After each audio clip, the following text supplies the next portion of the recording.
സാറിനെ ഞാൻ പരിചയപ്പെട്ടു. വിജയ് സാറിനെ പരിചയപ്പെട്ടപ്പോഴത്തേക്ക് അപ്പം എന്താ കാര്യമെന്ന് ചോദിച്ചപ്പോൾ ഞാൻ പറഞ്ഞു, സാറേ ഇതുപോലെ എനിക്ക് ഒരു 25 ബെഡ് കിടപ്പുണ്ട്, അപ്പം നമുക്കത് കുറച്ചുകൂടെ വിപുലപ്പെടുത്തണമെന്ന് ആഗ്രഹമുണ്ട്, ഇത് വിൽക്കാൻ പറ്റുമോ എന്തെന്നുള്ളത് ചോദിച്ചപ്പോഴാണ് സാറ് പറഞ്ഞ് ഒരു കാര്യം ചെയ്യും, ഒരു സ്മാർട്ട് ബോർഡ് മേടിച്ചിട്ട് ഒരു വാട്സാപ്പ് ഗ്രൂപ്പ് തുടങ്ങുക, എന്നിട്ട് അതിനകത്ത് അന്നന്ന് വരുന്നത് ഇടാൻ പറഞ്ഞു.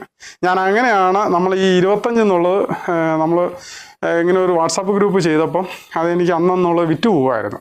പിന്നെ ആ 25 എന്നുള്ളത് ഒരു 50 ബെഡായി, 50 ബെഡായി, പിന്നെ 100 ബെഡായപ്പോഴത്തേക്ക് എനിക്ക് ഇവിടങ്ങളിൽ വിൽക്കാൻ പറ്റാതെ വന്നു. അപ്പോൾ ഞാൻ വിജയ് സാറിനെ കണ്ടിട്ട് പറഞ്ഞു, സാറേ എനിക്ക് വിൽക്കാൻ പറ്റുന്നില്ലെന്ന് പറഞ്ഞപ്പോൾ പറഞ്ഞു ഒരു ഫേസ്ബുക്ക് അക്കൗണ്ടും കൂടെ തുടങ്ങാൻ പറഞ്ഞു. നമ്മളപ്പോൾ ഫേസ്ബുക്ക് അക്കൗണ്ടിലും കൂടെ ഇട്ടിട്ട് നമുക്ക് നല്ല രീതിയിൽ തന്നെ ഇപ്പോൾ വിൽക്കുന്നുണ്ട്. ഇപ്പം ഞാൻ ഇവിടെ കൊടുക്കുന്നുണ്ടെന്ന് പറഞ്ഞാൽ ഇപ്പം മാക്സിമം ഇപ്പം വന്നിട്ട് ഇതിനകത്ത് ഒരു 650 ബെഡ് ഇങ്ങനെ സൈഡ് കിടക്കും. ഞങ്ങൾക്ക് ഫുള്ള് കപ്പാസിറ്റി എന്ന് പറഞ്ഞാൽ 1000 ബെഡാണ്. അപ്പം ഞങ്ങൾ ഓരോരോ ഘട്ടം ഘട്ടമായിട്ടാണ് ഞങ്ങൾ ചെയ്തു പോകുന്നത്. അതിനകത്ത് ഞങ്ങൾക്ക് ഇപ്പം വന്നിരിക്കുന്നതെന്ന് പറഞ്ഞു കഴിഞ്ഞാൽ അത്യാവശ്യം ഞങ്ങൾക്ക് ഡെയിലി ഒരു മാക്സിമം ഒരു 25 കിലോ കൂണ് കിട്ടുന്നുണ്ട്. ഏറ്റവും കുറഞ്ഞ നല്ല രീതി 25 കിലോ കൂണ് കിട്ടുന്നുണ്ട്.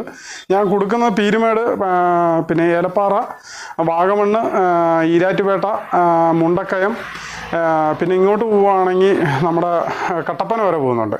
പിന്നെ അങ്ങോട്ട് നമ്മൾ തൊടുപുഴ, മൂലമുറ്റം, മുട്ടം ഇത്രയും ഭാഗം കൊടുക്കുന്നുണ്ട്.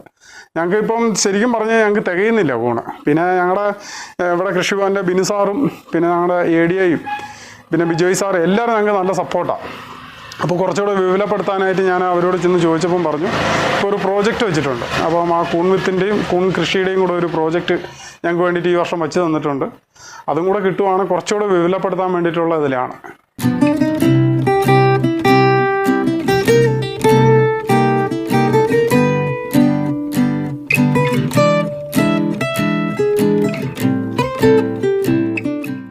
ഇതെൻ്റെ ഭാര്യയാണ്. ഇത് അമ്മ എന്ന് പറഞ്ഞാൽ ഭാര്യയുടെ അമ്മയാണ്. പിന്നെ എൻ്റെ 2 ആമക്കളാണ്. അപ്പം ഞങ്ങൾ 5 പേരും കൂടിയാണ് ഞങ്ങൾ ഈ കൃഷിയും കാര്യങ്ങളൊക്കെ ചെയ്യുന്നത്. പിന്നെ ഞങ്ങൾക്ക് 2 പേര് പണിക്കും വരുന്നുണ്ട്. അപ്പോൾ ഞങ്ങളെല്ലാവരും കൂടിയാണ് ഞങ്ങൾ ചെയ്യുന്നത്. ഞങ്ങൾക്ക് എന്നാന്ന് പറഞ്ഞാൽ ഇപ്പം ഞാൻ ഒറ്റയ്ക്ക് മാത്രമല്ല, എൻ്റെ ഭാര്യയും എൻ്റെ അമ്മായിമ്മയും എൻ്റെ മക്കളും ഞങ്ങളെല്ലാവരും കൂടെ നല്ല സപ്പോർട്ടുണ്ട്.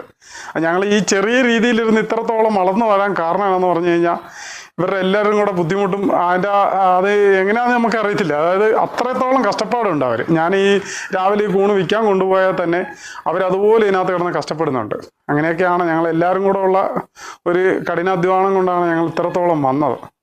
പിന്നെ ഈ കൂണ് ഞാൻ കൊടുക്കുന്നതെന്ന് പറഞ്ഞു കഴിഞ്ഞാൽ ഭാര്യയുടെ പേരിലാണ് ഞാൻ കൊടുക്കുന്നത്. അതായത് മഞ്ജുള മഷ്റൂം എന്ന് പറഞ്ഞാൽ കൊടുക്കുന്നത്. അത് ഞാൻ കുറേ നമ്മുടെ ഈ മേഖലയിൽ തന്നെ കുറേ സ്ഥലങ്ങളിൽ ഞങ്ങൾ കൊടുക്കുന്നുണ്ട്. പിന്നെ മഞ്ജുള കൂണ്, മഞ്ജുള അച്ചാറ്,